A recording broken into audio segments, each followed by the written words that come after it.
ব্যঙ্গচিত্রকাণ্ডে অভিযুক্ত পুলিশ অফিসারদের পাশে দাঁড়ালো রাজ্য সরকার, খারিজ করে দিল রাজ্য মানবাধিকার কমিশনের সুপারিশ। গত বছর 12 এপ্রিল রাতে ব্যঙ্গচিত্রকাণ্ডে গ্রেফতার করা হয় যাদবপুর বিশ্ববিদ্যালয়ের অধ্যাপক অম্বিকেশ মহাপাত্র ও তার প্রতিবেশী সুব্রত সেনগুপ্তকে। গোটা ঘটনায় তোলপাড় হয় রাজ্য রাজনীতি। স্বতঃপ্রণোদিত হয়ে তদন্ত শুরু করে রাজ্য মানবাধিকার কমিশন। অম্বিকেশদের বেআইনিভাবে গ্রেফতার এবং হেনস্থার অভিযোগে পূর্ব যাদবপুর থানার 2 অফিসারকে দোষী সাব্যস্ত করে তারা। পুলিশ অফিসারদের শাস্তি এবং অম্বিকেশ মহাপাত্রদের ক্ষতিপূরণের সুপারিশ করে কমিশন।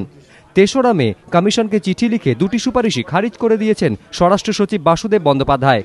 সরকারের দাবি, মারমুখী জনতার হাত থেকে বাঁচাতেই অম্বিকেশ মহাপাত্র ও সুব্রত সেনগুপ্তকে থানায় নিয়ে আসে পুলিশ। প্রথমে তাদের গ্রেফতার করা হয়নি, পরে তাদের বিরুদ্ধে অমিত সর্দার নামে এক ব্যক্তি লিখিত অভিযোগ দায়ের করেন। তখন পুলিশ তাদের বিরুদ্ধে ভারতীয় দণ্ডবিধির 500, 509 ও তথ্য প্রযুক্তি আইনের 66A(b) ধারায় মামলা রুজু করে। যেহেতু 509 এবং 66A(b) ধারা দুটি ধর্তব্যযোগ্য অপরাধের ক্ষেত্রে দেওয়া হয়, তাই পুলিশ তাদের গ্রেফতার করে। কিন্তু সবকটি ধারায় জামিনযোগ্য হওয়ায় পুলিশ সুব্রত সেনগুপ্তকে থানা থেকেই জামিন নেওয়ার জন্য অনুরোধ করে, কিন্তু মাঝরাতে বাড়ি ফেরা অসুবিধা বলে তিনি তা নেননি। অতিরিক্ত পুলিশ কমিশনার সুধীর কুমার মিশ্রর কাছে অম্বিকেশ মহাপাত্র জানান, থানা থেকে জামিন পাওয়া যায় এমনটা তার জানা ছিল না, তার কোনো আইনজীবীও চেনা ছিল না।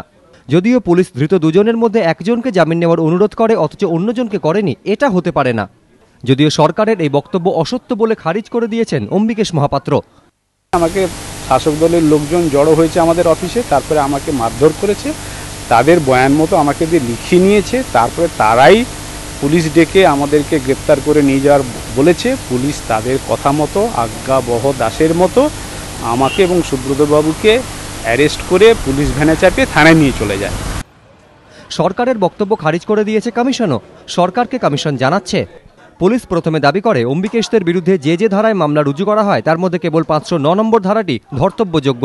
পরে পূর্ব যাদবপুর থানার অতিরিক্ত ওসি মিলন কুমার দাস জানান 66A(b) ধারাটিও ধর্তব্যযোগ্য বলে অম্বিকেশদের গ্রেফতার করা হয়। কমিশন তাই মনে করছে নিজেদের সপক্ষে যুক্তি খাড়া করার জন্য পরে ভাবনা চিন্তা করে সরকার 66A(b) ধারাটি হাতিয়ার করে। তাই এই যুক্তিতে 2 পুলিশ আধিকারিককে নির্দোষ দাবি করা যায় না।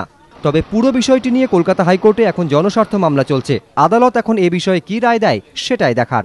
ধ্রুবজ্যোতি প্রামাণিক ও পার্থপ্রতিম ঘোষ, ABP আনন্দ, কলকাতা।